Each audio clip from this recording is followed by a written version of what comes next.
No programa em que nós falamos sobre mitos eleitorais, muitas pessoas levantaram uma questão bastante interessante.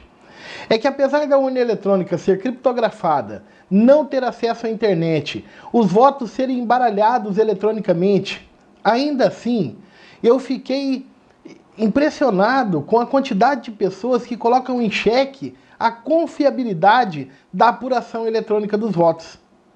Ao menos em tese, essa questão deveria terminar na próxima eleição, porque tem uma lei dizendo que na próxima eleição os votos, além de serem apurados de forma eletrônica, têm também que serem impressos.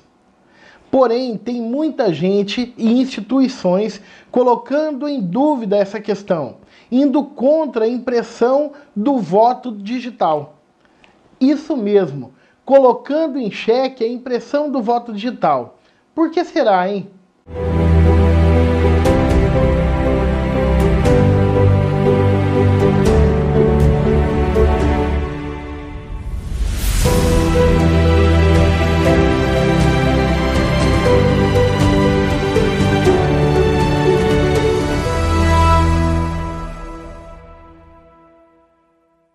Nossa Constituição assegura como um direito universal de todos os brasileiros o voto direto e secreto. Isso está no artigo 14 da Constituição Federal. Foi a Lei 13.165 de 2015 que alterou a Lei das Eleições, para passar a exigir que o voto, além de ser computado de forma digital pela urna, também passe a ser impresso. Aquele voto que o eleitor dá vai ser impresso no papel. E tudo isso deve ser feito sem que o eleitor possa ter acesso ao papel. O efeito prático disso é que, depois das eleições, se houver algum tipo de impugnação da votação de forma digital, poderá haver uma recontagem dos votos impressos. E isso terá um efeito extremamente profilático, porque servirá para que espanque qualquer tipo de dúvida sobre o resultado e o processo eleitoral. Vai dar mais legitimidade para aquele que for eleito. Tudo isso está previsto no novo artigo 59A da Lei 9.504 de 97, a Lei das Eleições. E o problema que tem sido discutido na sociedade é que as principais autoridades e instituições que têm se levantado quanto a essa impressão do voto digital são o Tribunal Superior Eleitoral e a Procuradoria-Geral da República. Inclusive, a Procuradoria-Geral da República chegou a propor uma ação direta de inconstitucionalidade no Supremo Tribunal Federal para tentar barrar esse retorno ao voto impresso. São vários os argumentos dessas entidades para se colocarem contra o retorno do voto impresso. Por exemplo, afirmar que seria um retrocesso, que já há um costume da votação ser toda de forma digital. Além disso, esse fato de ter que imprimir, conferir se o que está impresso confere com o que foi votado de forma digital, acabaria tornando mais demorado o processo de escolha dos seus candidatos. Mas eu também posso olhar para esse mesmo fato e, ao invés de chegar nele um retrocesso, ver sim um aprimoramento do sistema, porque coloca um fim em qualquer tipo de cogitação de fraude dentro da apuração eletrônica, já que o candidato que for eleito, se sentir que há algum indício, alguma razão, poderá pedir a recontagem do voto impresso. E na hora que isso coincidir um com o outro, aí sim nós vamos ter a prova de fogo, que vai consolidar a respeitabilidade ao voto digital. Sem contar que essa questão de que vai demorar ou não é muito pequena se você considerar a importância de dar legitimidade para o processo eleitoral. Outro argumento. Vai se gastar muito dinheiro para se instalar esse sistema de voto impresso. E isso pode comprometer a eficiência da administração pública.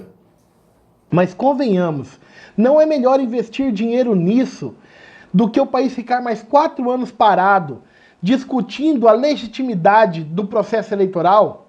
O nosso país hoje está absurdamente dividido, onde as votações são extremamente diferentes de uma região para outra. E isso dá margem, quando não existe o voto impresso para ser a prova de fogo do processo eleitoral, isso dá margem para que se diga, aqui não houve fraude, lá em cima houve fraude. Além disso, o que é mais ineficiente do que o país ficar discutindo o processo eleitoral ao invés de avançar pensando em questões importantes para o nosso desenvolvimento, como saúde, segurança pública, educação? Outra afirmação, de que imprimir o voto digital poderia ferir o sigilo do voto, sem nenhuma utilidade para a transparência do processo eleitoral. Sejamos sinceros. Como é que vai ferir o sigilo do voto se a pessoa não vai pegar no papel, não vai escrever o nome dela ali, nem vai ser impresso no voto o nome de quem votou? Sem contar que durante dezenas de anos no Brasil, a votação foi feita por cédula. Em vários países do mundo, a votação é feita no papel e impresso. Em todo esse tempo, em todos esses lugares, o voto não é secreto? Sem contar que o que é mais útil para a transparência e segurança do processo eleitoral do que poder recontar os votos que estão lá, impressos no papel? Enfim, não vejo nada de mal na impressão do voto digital.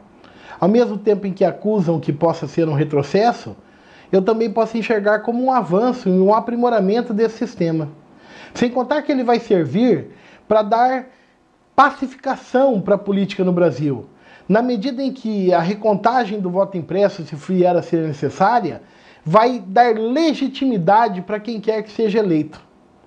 Embora uma coisa seja verdade, não importa a forma como o voto é tomado, se impresso, digital, a questão é que quando chega na frente da urna, se você não sabe o que vai fazer, se você não sabe qual candidato vai escolher, é provável que muito pouco a forma da votação venha influenciar no futuro do nosso país.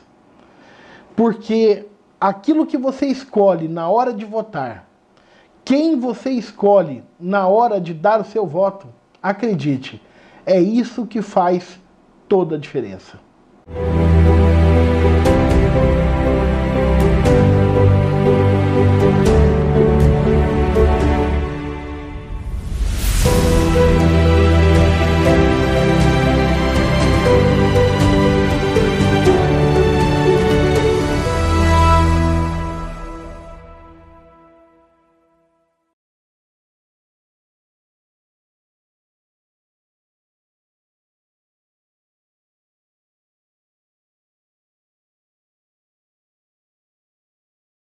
Nos ajude para que esse vídeo seja assistido por mais pessoas, compartilhando nas mídias sociais e curtindo a nossa página no Facebook, Saperial de Professor Wander Medeiros, se inscrevendo no nosso canal no YouTube, Saperial de Professor Wander Medeiros. E se você quiser ter acesso à petição inicial da ação direta de inconstitucionalidade proposta pela Procuradoria-Geral da República e o parecer do Tribunal Superior Eleitoral, basta fazer o pedido aqui nos comentários deste post que eu envio para você. E eu quero ouvir você. Comente aqui o que você acha sobre o voto impresso.